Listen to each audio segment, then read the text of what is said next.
ಬದಲಾವಣೆ ಮಾಡ್ತೀವಿ ಅನ್ನುವಂಥ ಸಂದರ್ಭದಲ್ಲಿ ನಮ್ಮವ್ರು ಯಾಕೆ ಆಗಬಾರ್ದು ಅಂತ ಕೇಳೋದ್ರಲ್ಲಿ ತಪ್ಪೇನೂ ಇಲ್ಲ. ಆದರೆ ಅಂತಹ ಪರಿಸ್ಥಿತಿ ನಿಜಕ್ಕೂ ಇದೆಯಾ ಇಲ್ವಾ, ಈ ವಿಚಾರದಲ್ಲಿ ಕ್ಲಾರಿಟಿ ಸಿಗಬೇಕಾಗಿರೋದು ಕರ್ನಾಟಕದ ಜನಕ್ಕೆ. ಯಾಕೆ ಅಂದರೆ ಕರ್ನಾಟಕದ ಜನ 136 ಸ್ಥಾನಗಳನ್ನು ಗೆಲ್ಲಿಸಿಕೊಟ್ಟಿದ್ದಾರೆ ಕಾಂಗ್ರೆಸ್ ಮೇಲೆ ನಂಬಿಕೆಯನ್ನು ಇಟ್ಟು. ನೀವು ಎರಡೂವರೆ ವರ್ಷಕ್ಕೆ ನೀವು ಒಪ್ಪಂದ ಮಾಡಿಕೊಂಡು ಈ ರೀತಿ ಕಿತ್ತಾಟವನ್ನು ತಂದಿಡ್ತೀರಿ ಅಂತ ಜನರಿಗೆ ಗೊತ್ತಾಗಿದ್ದಿದ್ರೆ ಗ್ಯಾರಂಟಿ ನಿಮ್ಗೆ ಓಟ್ ಹಾಕ್ತಾ ಇರಲಿಲ್ಲ. ಆದರೂ ಕಾಲ ಮಿಂಚಿಲ್ಲ.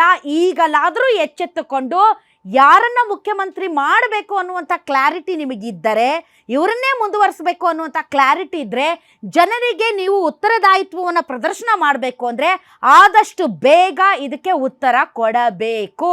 ಇಲ್ಲದೇ ಇದ್ದರೆ ರಾಜ್ಯದ ಜನ ಮುಂದಿನ ದಿನಗಳಲ್ಲಿ ಒಕ್ಕಲಿಗರು ಅಪ್ಸೆಟ್ಟು, ಕುರುಬರು ಅಪ್ಸೆಟ್ಟು, ವೀರಶೈವ ಲಿಂಗಾಯತರು ಅಪ್ಸೆಟ್ಟು, ದಲಿತರು ಅಪ್ಸೆಟ್ಟು, ಮುಸಲ್ಮಾನರು ಅಪ್ಸೆಟ್ ಅಂದರೆ ಎಲ್ಲರೂ ಚೆದರಿ ಹಂಚಿ ಹೋಗಿ ಕಾಂಗ್ರೆಸ್ ಬಾಯ್ ಬಾಯ್ ಬಡ್ಕೋಬೇಕಾಗುತ್ತೆ.